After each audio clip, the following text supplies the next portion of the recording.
So hello everyone, সবাইকে আবার welcome জানাচ্ছি। তো শিডিউল অনুযায়ী আজকে আমাদের ট্রান্সলেশনের উপর একটি ক্লাস দেওয়ার কথা, সেটা হচ্ছে তোমার টুইসডে। তো সেই ক্লাসই আজকে আমরা করব, ঠিক আছে। আরেকটা জিনিস হচ্ছে যে প্রিভিয়াস ইয়ার করা মানে এইটা না যে প্রিভিয়াস ইয়ার করলাম শুধু কোশ্চেন দেখলাম, এবার অ্যান্সার দেখলাম, তারপরে রেখে দিলাম, তাহলে কিন্তু ইমপ্রুভমেন্ট কোনো দিনই হবে না। তোমাকে হচ্ছে নিজে থেকেও এই যে কোশ্চেনগুলো, ইংলিশ ট্রান্সলেশনগুলো দেখে নিলে দেন হচ্ছে আরেকবার না দেখে বাংলা দেখে ইংলিশে আবার ট্রান্সলেট করার চেষ্টা করতে হবে, তাহলে কিন্তু ইমপ্রুভমেন্ট হবে, ঠিক আছে। তো তাহলে চলো ক্লাসটা শুরু করা যাক।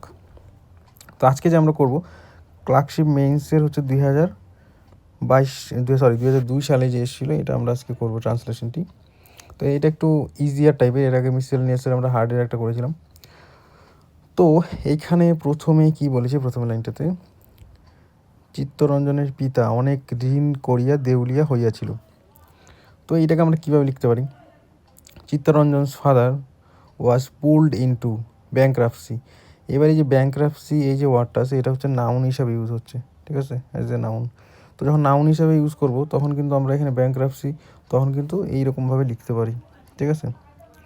দেন আরেকভাবে আমরা লিখতে পারি, সেটা কীভাবে লিখতে পারি?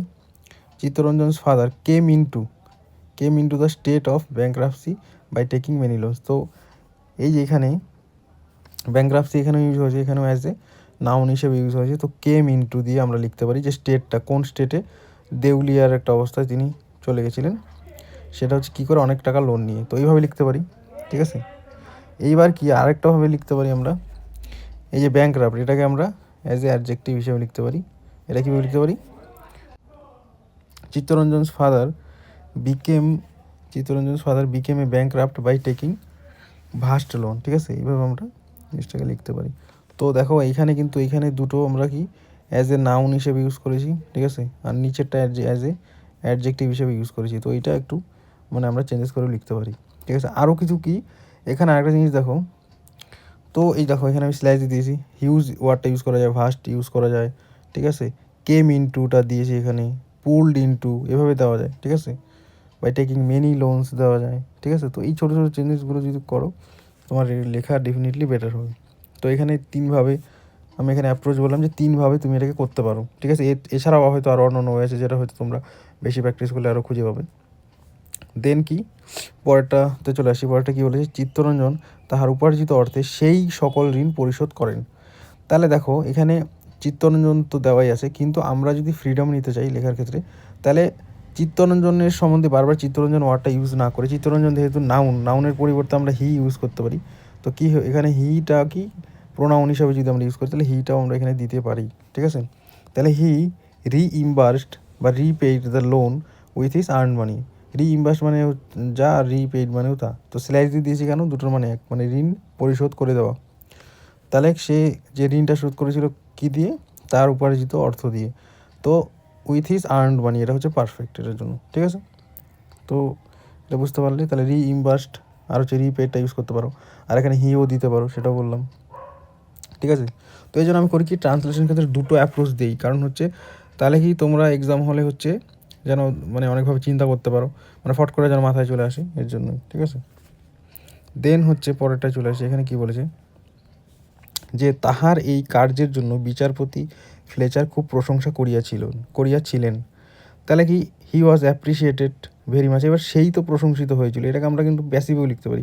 হি ওয়াজ অ্যাপ্রিসিয়েটেড ভেরি মাচ বা ইমেন্সলি, মানে খুব বেশি পরিমাণে, ফর দিস অ্যাক্ট। মানে দিস অ্যাক্ট মানে কি এই কার্যের জন্য, মানে সে যে তার বাবা টাকা নিয়েছিল, সেই টাকা যে ঋণ শোধ করেছিল সেই কাজের জন্য, ফর হিজ অ্যাক্ট বা ডিড বাই জাস্টিস ফ্লেয়ার, ঠিক আছে। এইভাবে লিখতে পারি প্যাসিভে, ঠিক আছে, অ্যাপ্রিসিয়েটেড।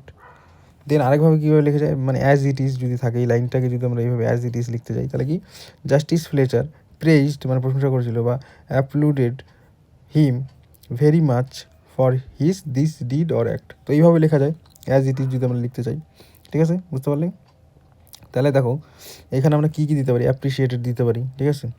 দেন হচ্ছে প্রেইজড দিতে পারি, দেন অ্যাপ্লুডেড দিতে পারি, ঠিক আছে। তো এই ওয়ার্ডগুলো ইউজ করা যায়, বা ইমেন্সলি, ভেরি মাচের জায়গায় ইমেন্সলি ইউজ করতে পারি, ডিড দেওয়া যায়, অ্যাক্ট দেওয়া যায়। তো ছোটো ছোটো চেঞ্জেসগুলো করলে কিন্তু শুনতে আরও বেশি ভালো লাগবে, ঠিক আছে, আর অ্যাপ্রোপ্রিয়েট হবে। দেন আমরা পরেরটায় চলে আসি। পরেরটা কী বলেছি, এখানে বলেছে ঋণ শোধ হইলে পর তিনি প্রায় প্রতিদিন প্রচুর অর্থ দান করিতেন। তাহলে কি ঋণ শোধ হইলে পর মানে আফটার রিপেইং বা আফটার রিইম্বার্সিং দ্য লোন, মানে ঋণ পরিশোধ হইলে হি ডোনেটেড মানে কি দান করা, যেহেতু এখানে বলেছে যে তিনি প্রচুর অর্থ দান করিতেন। হি ডোনেটেড ভাস্ট মানে অনেক বা ইমেন্স, অ্যামাউন্ট মানে প্রচুর হচ্ছে এখানে ভাস্ট বা ইমেন্স, আর অর্থ হচ্ছে অ্যামাউন্ট, ঠিক আছে।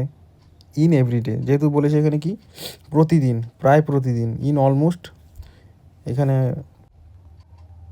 অলমোস্ট ইন এভরিডে মানে কি প্রায় প্রতিদিন, তো এটা এভাবে ইউজ করা যায়, ঠিক আছে।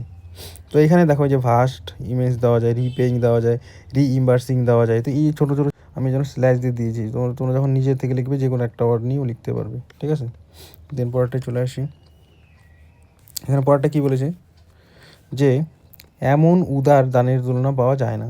তো দেয়ার ইজ নো কম্প্যারিজন, যেহেতু এখানে বলেছে তুলনা পাওয়া যায় না, there is no comparison of কিসের, অফ দিস বা সাচ ডোনেশন, এমন উদার দানের, তো অফ দিস ডোনেশন দেওয়া যায় বা অফ সাচ ডোনেশন দেওয়া যায়, ঠিক আছে।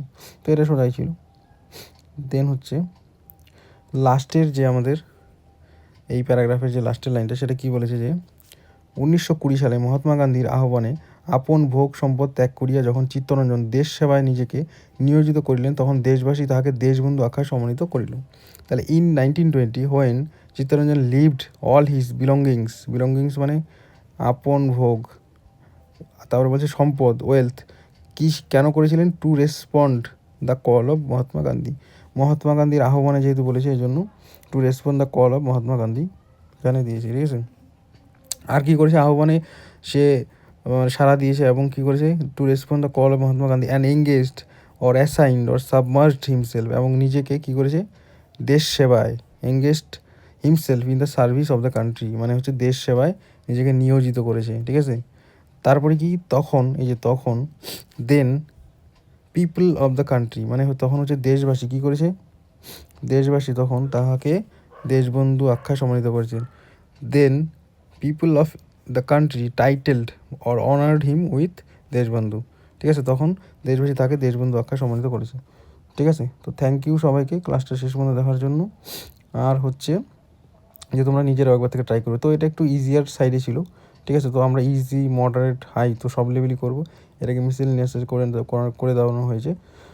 তো এরপরে আরও প্রতি সপ্তাহে আমাদের একটা করে আসবে। আর হচ্ছে এই ক্লাসের পিডিএফটা যদি তোমরা পেতে চাও, তাহলে হচ্ছে তোমাদের কিন্তু আমাদের পিডিএফ যে সাবস্ক্রিপশন ব্যাচটা আছে সেখানে জয়েন হতে হবে, ঠিক আছে।